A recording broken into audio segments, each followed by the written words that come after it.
Municipal Airport. Automated weather observation 0027 Zulu. Wind calm. Visibility. Cape Girardeau traffic helicopter November 300 Whiskey Zulu 10 to the east inbound for Cape Copters. Cape Girardeau. Terminal 257 Charlie's on the go, runway 20. Paul, that you? Hey, Chris, gyro plane. I figured it was you, an experimental. We've got a long couple of days of flying ahead of us as we make our way across the country. Today, we're going to meet up with a friend and fellow helicopter pilot, Paul Salmon, who knows the route well. He's going to take along for this leg of the trip. But before we head west, we need to get our 50-hour inspection and oil change done at Paul Salmon's maintenance hangar. We're crossing our fingers they don't find any issues, because if they do, we might have to ship the helicopter to Torrance on a freight truck because it expires in 19 days. We're flying a Robinson R-44 helicopter, the Millennial Falcon, over 2,500 nautical miles across the country from Buffalo, New York to Torrance, California for its 4,400-hour overhaul. After missing our oil change in Latrobe because of a holiday and getting stuck in West Virginia for 2 days due to poor visibility, we finally had a window to get out and make our way west. After a few stops, it was finally time to make our diversion to Missouri, which brings us here, face to face with the inspection that could make or break this entire trip.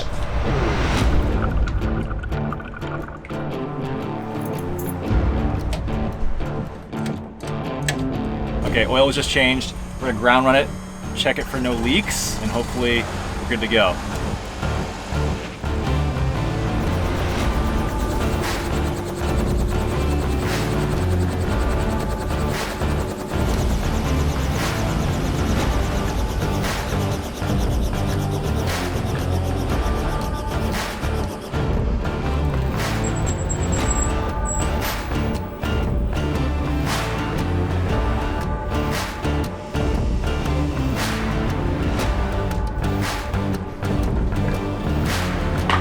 Right, she passed. We're good. We can continue our trip. You pronounce your name You pronounce Salmon, yeah. Okay. Yeah, and I have no idea why. My name's Paul Salmon. I'm actually the chief flight instructor and part owner in Cape Copters here. We're located in Cape Girardeau. We're kind of a full service helicopter place, and I do all the flight instruction. Dean, my business partner, does all of the maintenance.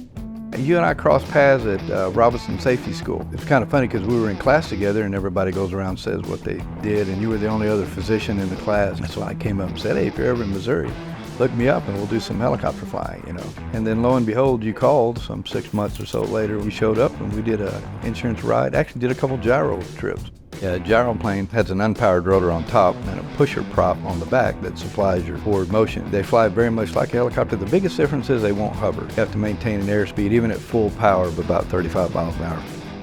Yeah, it's got a total of about 17,000 hours. Most of it's helicopter. Maybe 4,000 of that or 5,000 is gyros. And I've got an extensive history with airplanes. I think I have 700 hours or whatever. That's it, you know. 3/4 of what I do is helicopters, about 1/4 gyro planes. Yeah, no, we're heading to Texas. Wow. Whoa. Big boy. We've got a long couple of days of flying ahead of us as we make our way across the country. It's crucial that we maximize our time in the sky and get as close to the West Coast as possible as soon as we can. This is the plan. We're going to stop in at Dexter and get some breakfast. First fuel stop will be at Searcy, Arkansas. Next fuel stop, Texarkana. And the third stop will be at Granbury. And after that, we'll pop up to Jim's place overnight there. He's been gracious enough to let us stay in the bunkhouse. His bunkhouse is nicer than my regular house. It's good to have friends along the way, you know. We're just going to go just a little bit ahead here and then turn, stay over the open farm fields here. Roger that. 30 degrees at 2,000, 22.5. And Paul, you're going to be a little bit faster than me. We're pretty heavy. All right, yeah, let's slow it down here. Forgot about that. Tell you what, I'll let you take the lead. Come on by me on the right side there. All right, come on your right side. So cool to be able to fly with Paul today. Yeah. It's the first time we've flown like party of two, except for like the 5 seconds we did last night. Not uncommonly, we'll have anywhere from 2 to 7 aircraft on trips coast to coast. The more the merrier. It's nice doing it that way. If you have helicopters, if somebody has a forced landing, you've got the ability to land next to them and make sure things are okay. They've got some resources available.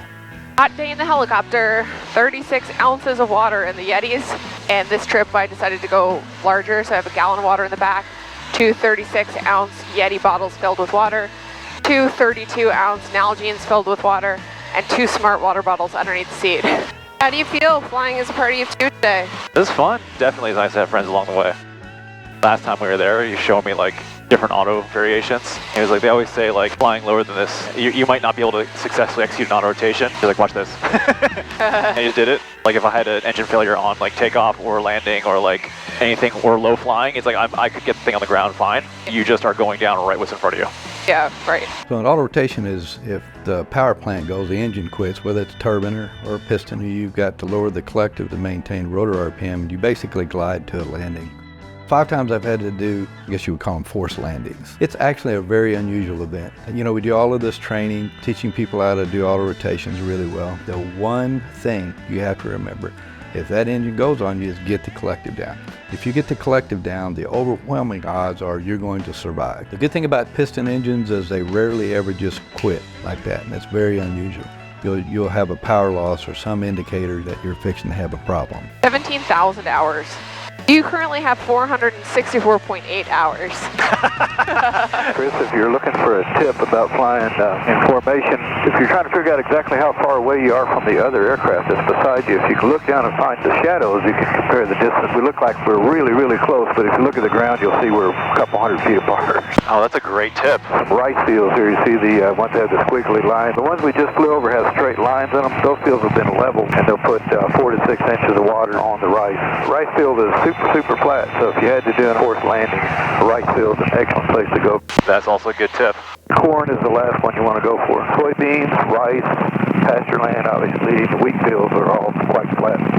Good to know. I'm going to pick it up a little bit over these trees. You want to take lead and take us in? Traffic 979 Romeo Mike, 52 rotorcraft, 1 mile final, runway 18, Dexter. Airways Cafe.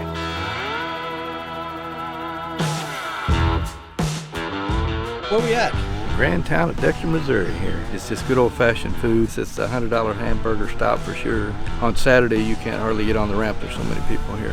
Where's our next stop? On long travel days, we make sure to have a hearty breakfast.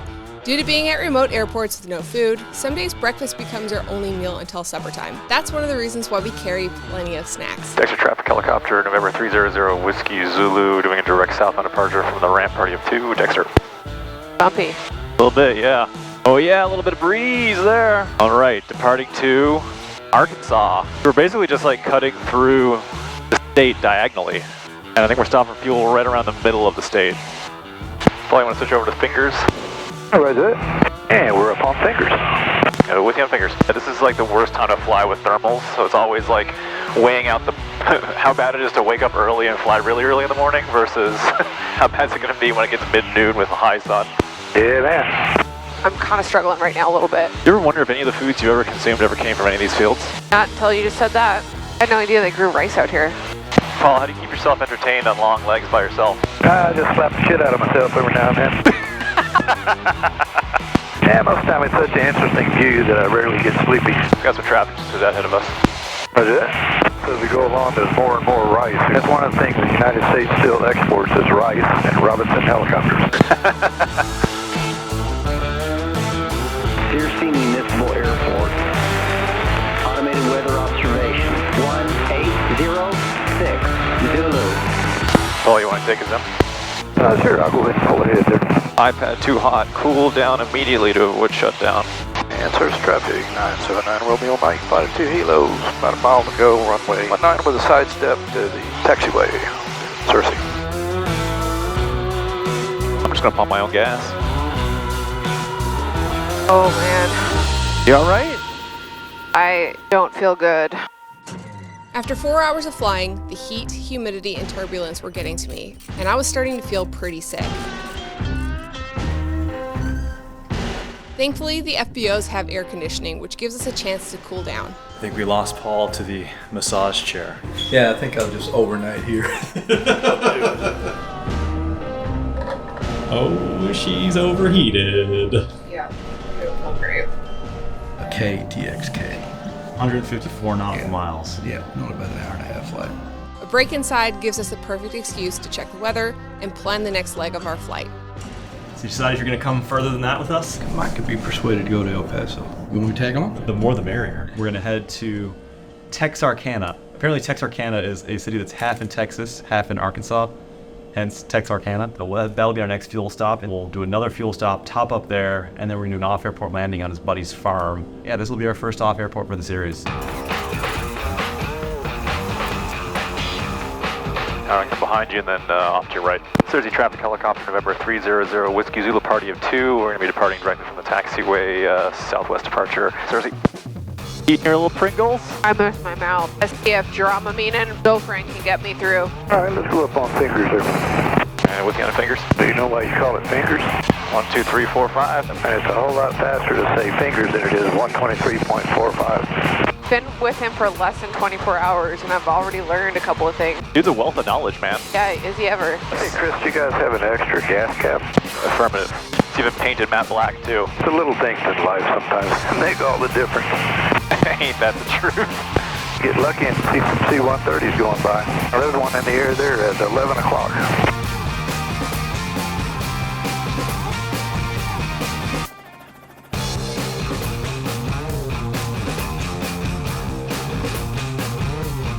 Dude, I'm so glad we brought snacks, because we haven't eaten since 11 and it's almost 5. It's getting late, isn't it? Are you hungry? I had that Western omelet. All right, let's switch over to CTAP.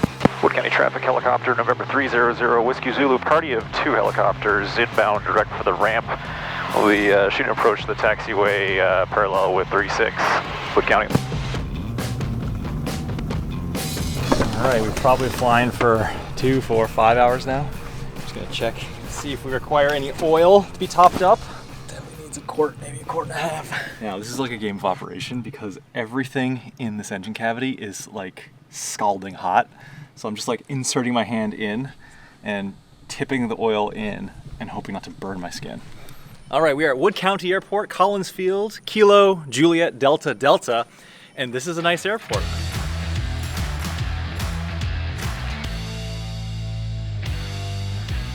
It's uncontrolled, untowered, but they have very nice facilities. They've got a newly paved ramp, great fuel prices, $4.80 a gallon. They have a fully stocked fridge, totally on the honor system, relatively clean bathrooms. I'd give it a solid 8 out of 10. This is gonna blow our mind. Courtesy of Paul Salmon. Thank you. You're welcome.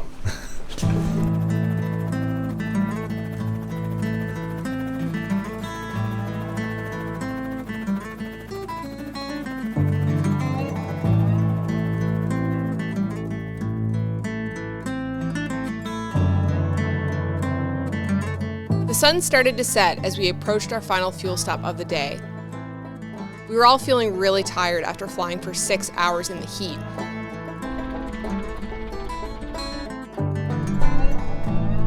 All right, last fuel stop until our first off-airport landing of the trip.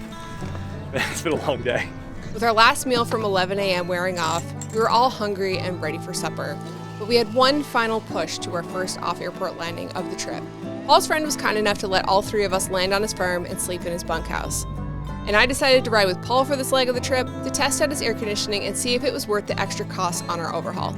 Wow, I feel so light. Yeah, a lot of performance there now. We're just en route to Paul's buddy's house. So right now we got a tailwind, ground at 95, and my airspeed indicated is 83. So we basically got a 12-knot tailwind right now. We're traveling downwind. We'll do a few orbits over his property, but ultimately we want to be landing the opposite direction we're traveling now, because you always want to be landing into wind. Minimizes your speed over the ground. The turbulence your blades are creating, the wind is pushing it behind you rather than in front of you if you're landing downwind. The less chance of getting into settling with power, vortex ring state, things like that. All right, so I think his place is up here.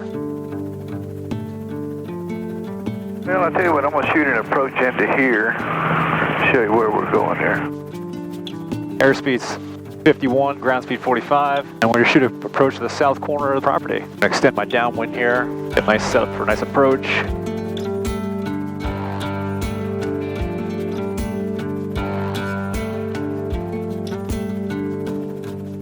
Heating check, we're good, we're down.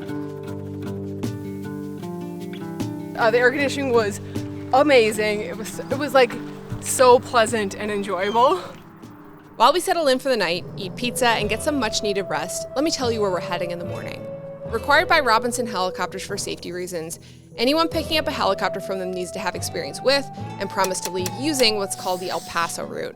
So in order to be eligible to pick up our helicopter from the factory after overhaul next year, we need to fly the El Paso route on the way in. This route extends from El Paso, Texas, and follows the Interstate 10 for about 700 miles into Torrance, California. It's the least dangerous route across this section of the Southwest, as it avoids large mountain peaks and remote deserts, which have been deemed a factor in past accidents. It can still be quite a challenging flight, as the weather is forecasting very hot and dry conditions during this time of the year. We still have over 6 hours of flying before we can make it to El Paso. So this morning, we're going to continue our journey and take a detour to check another thing off our must-do list. Well, Paul. Hey. It was a nice stay. Yeah, I hope you guys enjoyed the trip. Jim's super hospitable on letting everybody stay here. I'll be blasting off heading back to Missouri, and you guys are going to Austin. Yeah, come straight on back another 50 feet or so.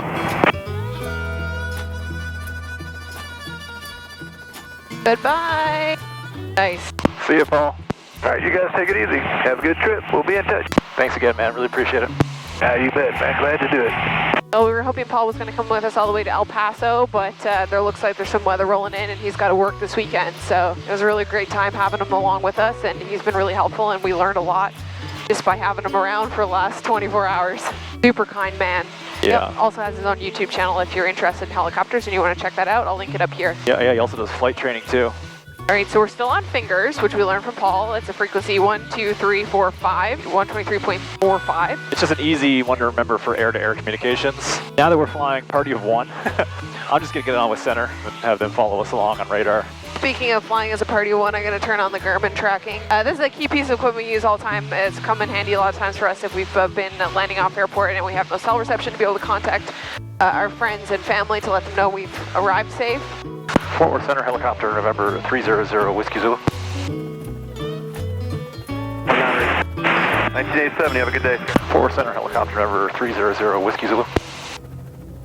All right, well, they're not answering me, so. We're about to check off one item on our list for the trip, and that's landing off airport at a barbecue place in Texas. About an hour and a half flight, and they open 11. It is currently 10:38, so we're looking pretty good. So we just stopped off to get fuel, and we've only been flying for like an hour today. It is excruciatingly hot. On top of that, it's really bumpy. I think we're both like a little hungry because there's a little crabbiness going on. Morale's a little low right now.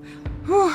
It's a nice airport. It's right on this like lakefront community. When I was fueling up the actuating lever, I was right at the top. I let go of it, and the thing stuck. So the fuel kept filling up and spilled all over the side of the helicopter. And then there's no receipt, so I went to take a picture, and the shutter speed on the camera was too fast for the refresher of the LED. So I was like, this is like Wheel of Fortune. I was like, oh my god, I just need to eat something right now. I've only had a handful of Cheerios today. I'm hangry right now. Like flying 6 hours, 6+ hours a day in the blazing heat without air conditioning, like it's not a comfortable flight. Like while it's like helicopter travel has a very luxurious exterior, it can be uncomfortable. Or not as comfortable as one would think it would be. It's kind of exhausting. I think we need to go eat something.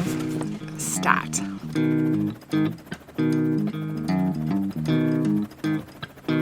All right, found the barbecue place. They've got 2 little H's right in their field. They did a high reconnaissance already. We're just doing a low reconnaissance here. There's some power lines we're gonna have to transition over. There you go, never pulled more than 23 inches, not bad. Barbecue time. Oh, we just made it to the Salt Lake Barbecue. It's hot, it's really bumpy. I'm so nauseous right now. And hopefully we'll feel a little bit better after we eat, because we haven't eaten. It's 1 o'clock and all we had was a few Cheerios and a couple of nuts. I was weak. You can smell it.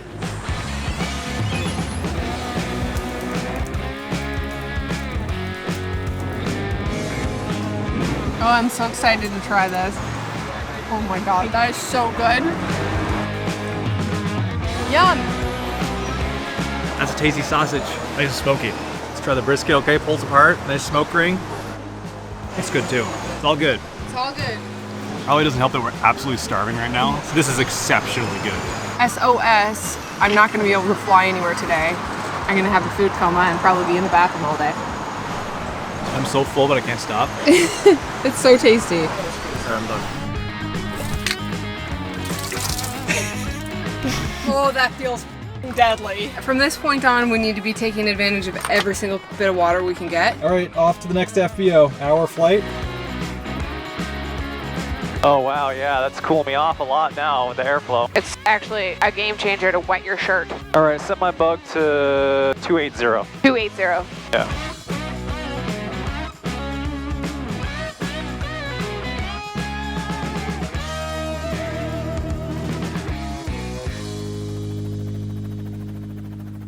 Oh my gosh, cold water. It's so delicious. Pecos traffic helicopter, November 300 Whiskey Zulu. We'll be air taxiing runway 14 for departure. We'll be doing a right cross departure to the west. Pecos. Before we left Missouri, I asked Paul what's one essential item he never flies without. There's two things, all right? This is the best piece of survival equipment you have, all right? Second thing is water, all right? Here's why. I picked up a brand new aircraft, it had 4 hours on it. 4.89 hours later, I find myself auto-rotating into a field south of San Bernardino. I got stuck, I only had 2 bottles of water. It was almost 100 degrees, it was warm. 2 kids rode by on a bike, but I'm like, I'll give you guys $100 for a bottle of water. And they wouldn't take the money. And they threw 2 bottles of water over the fence. I said, you guys got to improve your negotiation skills, man. I would have given you $1,000 for a bottle of water. That's how thirsty I was. You can go days without food. Water will get you in a matter of hours. You know, where you guys are going out in the Southwest, it's not only warm there this time of year, but it's also very dry. And you can dehydrate quickly. You'll find in under one seat I've got about 10 bottles of water. I got caught once, but not again. I've got 72 more bottles of water on the other side of that wall if you want to grab a few more. Paul's story emphasized the crucial nature of water management as we venture through the desert on the next leg of our trip. It's something that I'd not forget every time we stop from here on out. And it was yet another lesson learned from Paul on our short time together. Here we are, rural Texas, en route to the El Paso route. Pretty crazy we're at this part of the trip yet, and it hasn't even been a week since we left. Yeah, I was looking on the map. We're about 66% of our way to California. And we're 1/3 of our way through our actual window of time. Right. We also want to, do some adventures in Reno, Nevada, possibly Utah. When Robinson said that we had to fly this route, I was a little bit disappointed because I didn't really know what was around El Paso. And as we started planning this trip and looking around on the maps, I started getting excited because we didn't have this requirement to fly this specific route.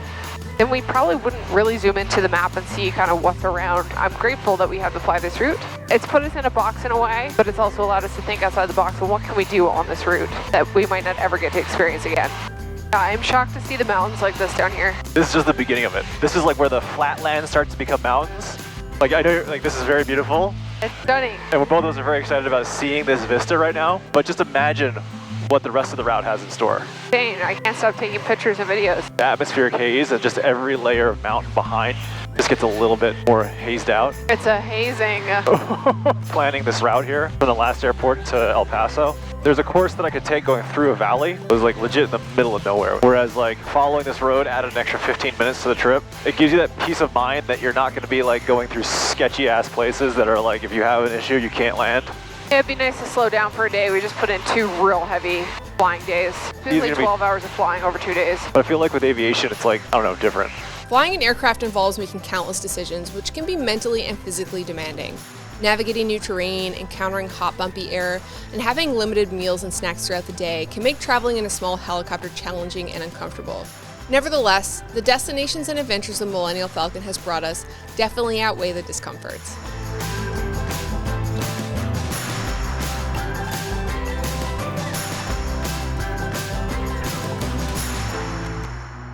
Paso International Airport, assist information echo 015 Zulu. Wind 240 at 11. Visibility 10. El Paso approach helicopter, November 300 Whiskey Zulu with echo. Helicopter 300 Whiskey Zulu, pass approach. 300 Whiskey Zulu, we're about 20 to the south, following the I-10 inbound, direct for the Atlantic Aviation ramp. Didn't think we were going to see it at sunset, but here we are. Yeah, beautiful. What a nice greeting to El Paso, Texas. Yeah. 300 Whiskey Zulu is inbound for the Atlantic ramp. Helicopter 0 Whiskey Zulu, the winds are 2408, landing non-moves at short risk. Well, what an adventure we're on. Going to these new towns. Yeah. Oh, this is a pretty big center. Yeah, it's actually it is a pretty big center, isn't it? I wasn't expecting this. From here, the landscape and climate is going to drastically change as we make our way into the desert to tackle the required El Paso route and fly through the southwest towards California.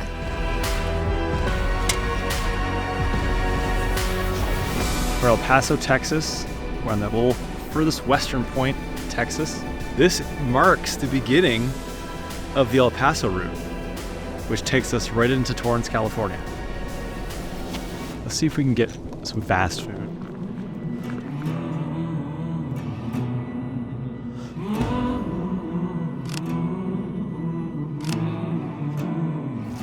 Zero Whiskey Zulu, traffic departing 26 left 737, remain south lead at all times.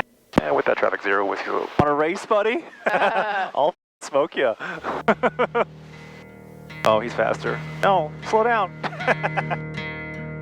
First stop of the El Paso route, Cochise County Airport, which I can barely reach. We're far ways from home. I think this has been the worst day yet for discomfort and traffic bumps. Yeah.